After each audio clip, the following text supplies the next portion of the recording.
Ça devient compliqué, surtout en Europe, où le prix du gaz bondit de près de 50% après l'arrêt de la production de gaz naturel liquéfié au Qatar, où des installations ont été visées par des frappes iraniennes. Plusieurs dirigeants du Golfe craignent un élargissement du conflit.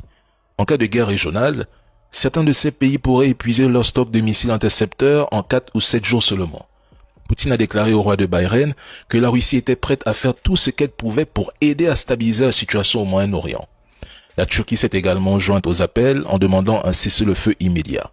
L'Iran, même après l'élimination de plusieurs de ses dirigeants, a réussi à imposer aux États-Unis, à l'entité et à leurs alliés une guerre défensive sur plusieurs fronts. Ces situations entraînent des coûts importants et durables. Les actions iraniennes sont organisées de manière décentralisée, c'est-à-dire sans un centre de commandement unique. Les ordres ont été exécutés immédiatement après les premières frappes américaines et israéliennes. Depuis ce moment, ces opérations ne peuvent plus être arrêtées. Les attaques se poursuivent par vagues successives jusqu'à l'épuisement des stocks de missiles et de drones iraniens. L'Iran résiste face à une coalition de pays.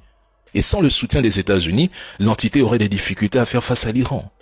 Malgré les frappes coordonnées et l'implication des alliés occidentaux, il n'y a pour l'instant aucun changement de régime en Iran, ce qui est perçu comme un échec politique de Donald Trump. Zelensky se dit préoccupé par un manque de munitions si le conflit entre l'Iran et son parrain se prolonge. Il se dit également inquiet d'un déficit en défense aérienne. Mais ils ont affirmé qu'il s'agissait d'une guerre entre l'Ukraine et la Russie.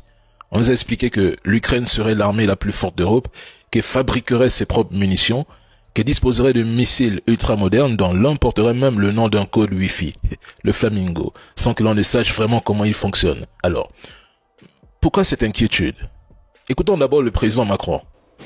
La Russie mène à l'Ukraine voisine une guerre lente et cruelle qui constitue, comme l'a identifié notre revue nationale stratégique, un risque majeur pour notre Europe. Cette même Russie assume un révisionnisme, un impérialisme brutal et, déjà forte d'un arsenal nucléaire pléthorique, ne cesse de développer de nouvelles armes.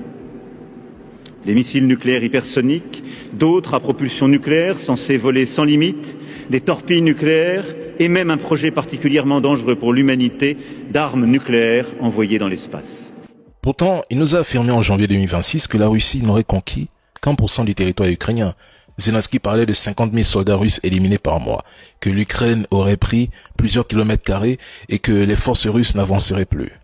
Finalement, comment la Russie peut-elle être présentée à la fois comme une puissance impérialiste et déstabilisatrice capable de menacer toute l'Europe, de produire des missiles de dernière génération et d'avoir une longueur d'avance technologique tout en étant décrite comme faible, à l'arrêt et incapable de progresser en Ukraine?